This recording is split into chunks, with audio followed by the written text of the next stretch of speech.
117. E ele é o mesmo ontem.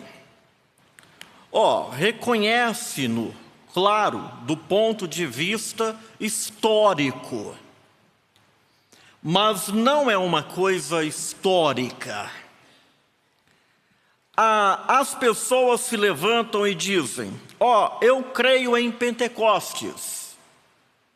Quando tinha o grande derramamento e coisas assim, e pintam um fogo. Um homem com frio não pode ser aquecido por um fogo pintado. Fogo pintado não aquece.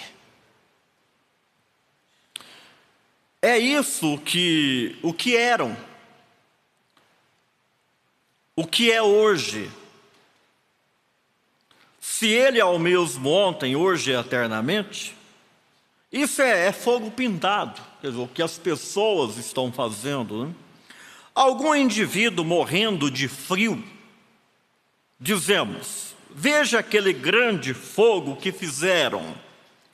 Ora, isso não aquece a pessoa. As pessoas desenharam fogo pintado aí naquela parede lá no fundo, lá, né? Fica muito bonito, mas não aquece ninguém, né?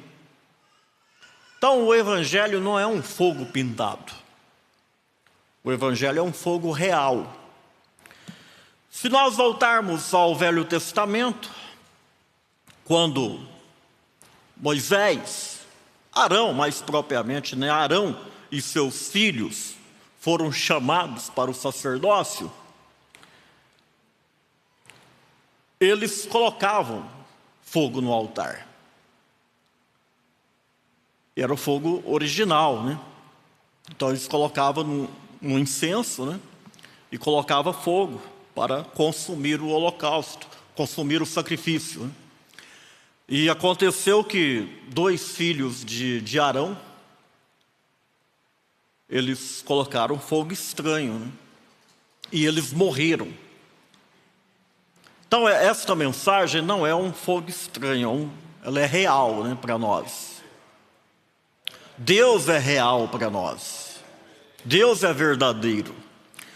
E desde os tempos da Bíblia, como nós lemos aqui em Atos 19, e também citamos Atos 13, 2 passagens de pessoas que tentaram fazer a obra de Deus, tentaram imitar Paulo, sem a mesma comissão que tinha Paulo. Paulo foi comissionado por Deus.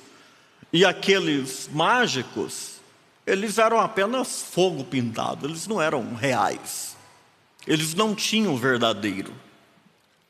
Nós devemos dar graças a Deus porque, pela graça e misericórdia de Deus, nós temos o verdadeiro, né? No que é verdadeiro, nós estamos. Muito bem, e isso aconteceu também com o nosso profeta. Quando as pessoas viram-no fazendo milagres, né, sendo usado por Deus na cura divina, logo apareceram também os falsificadores, os imitadores, os personificadores. E aqui nessa mensagem, Demonologia e Estado Religioso, mais propriamente aqui a partir do parágrafo 119, 120, o irmão Brana vai contar aqui algo tremendo, que uma experiência muito boa que ele teve nessa questão, e como que Deus operou maravilhosamente a seu favor. Ele não correu atrás disso aqui, ele não criou inimizade, ele não chamou perseguição. Aconteceu, né? Quando as coisas acontecem assim, é diferente. E então, vamos resumir aqui, vamos tentar sintetizar a história. Aconteceu que uma jovem, ela foi em uma das reuniões do irmão Brana e foi curada.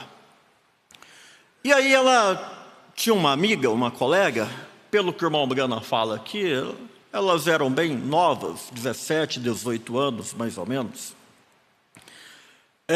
Uma amiga estava enferma E como essa moça já tinha estado em uma das reuniões do irmão Branham, ela disse para sua amiga: vamos à reunião do irmão William Branham, que se ele orar por você, você será curada.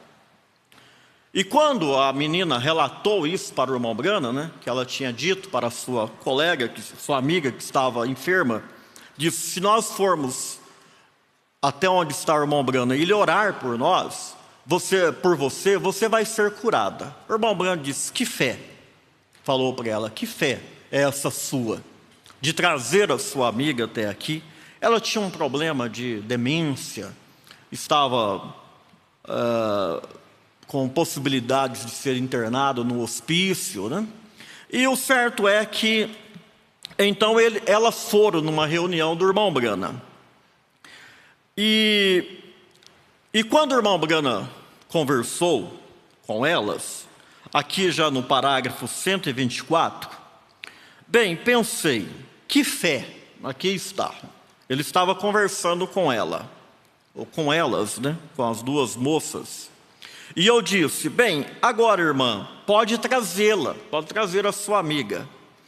E bem naquele momento eu disse, aí ele começou a ter visões a respeito da viagem dessas moças até a reunião. A irmã Branham disse assim: vocês vieram aqui num carro amarelo de 2 pessoas, não é? Disse: sim.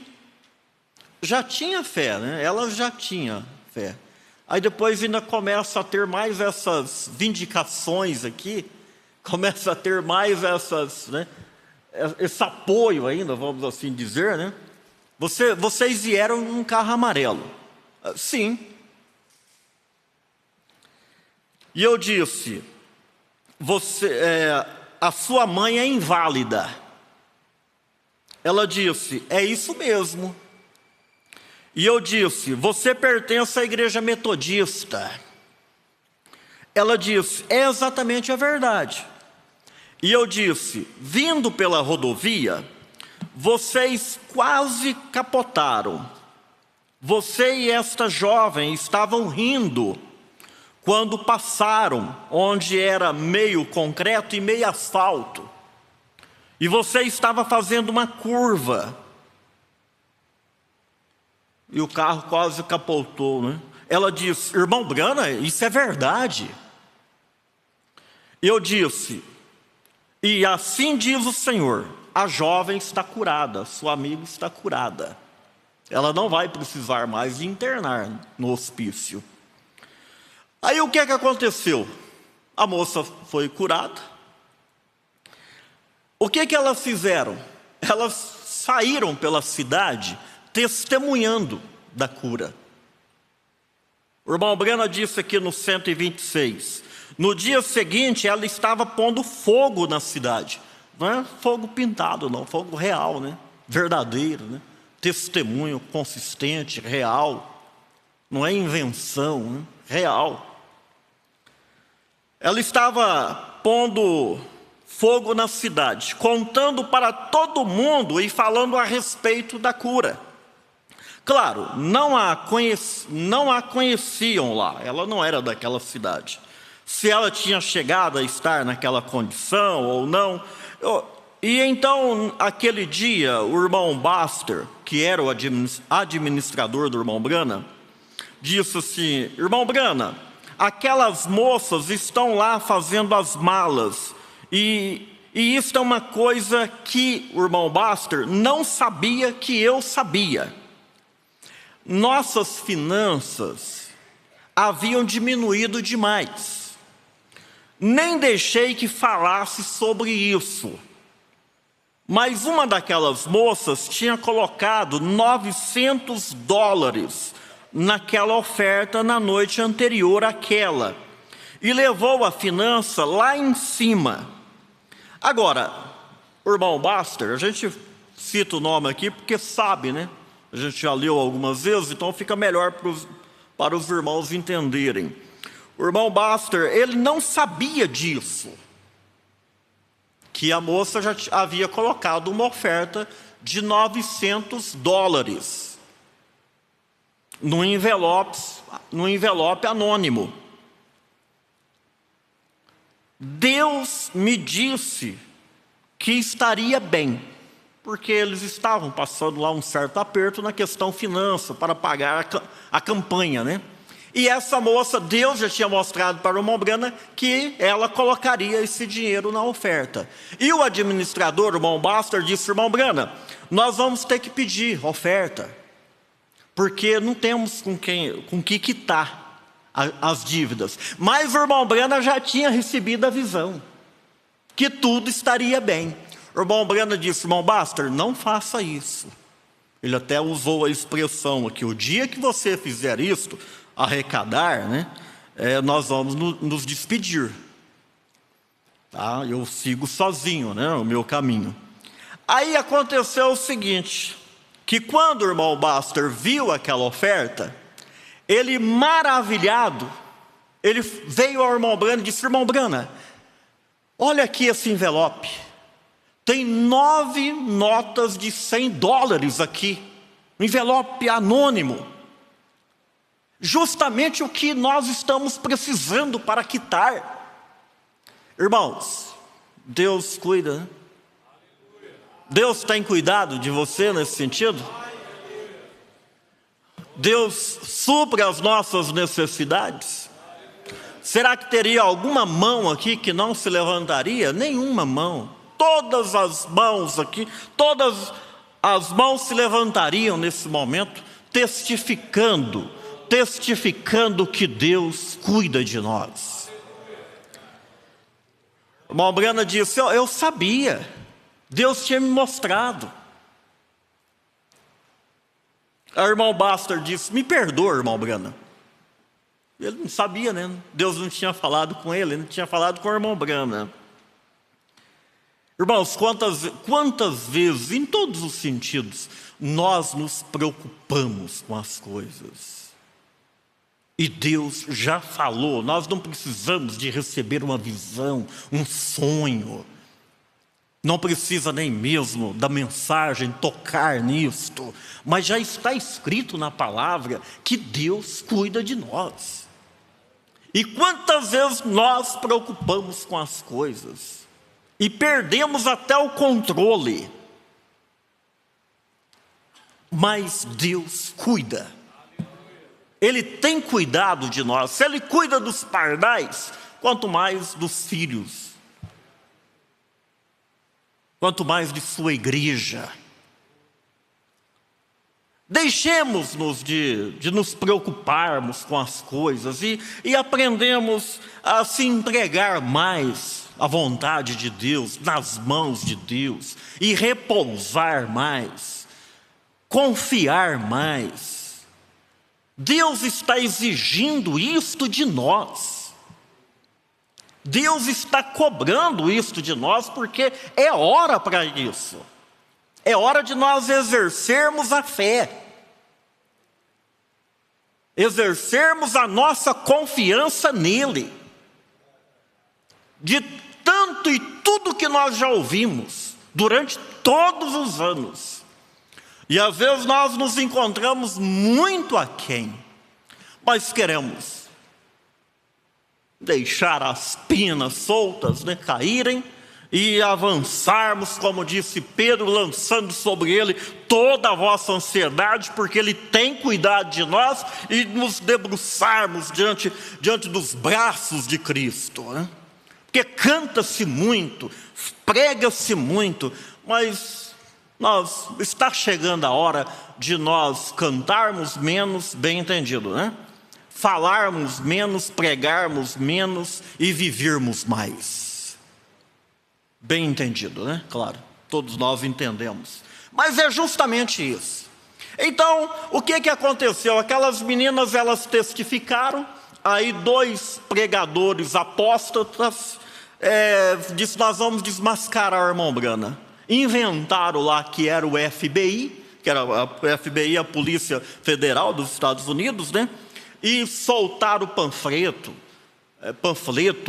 e noticiaram na cidade que o FBI iria desmascarar o irmão Brana. E aquelas meninas ficaram preocupadíssimas E chorando, o irmão Brana foi falar com elas: o que aconteceu, filhas? Ela disse: irmão Brana, colocamos o FBI contra o senhor. Ele disse: não é nada disso não. Não, eles dizem que vão lá na reunião hoje, vai desmascarar o senhor. Ele disse: se por pregar o evangelho eu vou ser desmascarado, então que aconteça.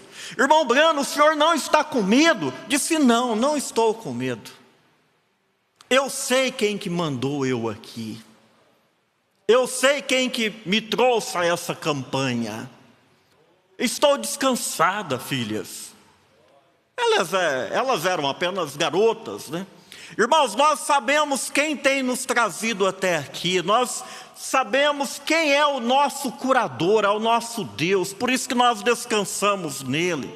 A transformação dos nossos corpos é com Ele. O nosso levantamento até as nuvens para encontrá-lo é com Ele. Até chegarmos aos céus é com Ele. A purificação da terra é com Ele. O milênio é com Ele. A nova Jerusalém é com Ele. Tudo é dele e é com Ele. Se nós aprendêssemos, né? Isso que estamos aprendendo, né? Vamos chegar até o final. O irmão Brana disse para aquelas meninas: olha, aconteceu de um agente do FBI, o capitão Alferrar, vir nas minhas reuniões e ser salvo também. Quem sabe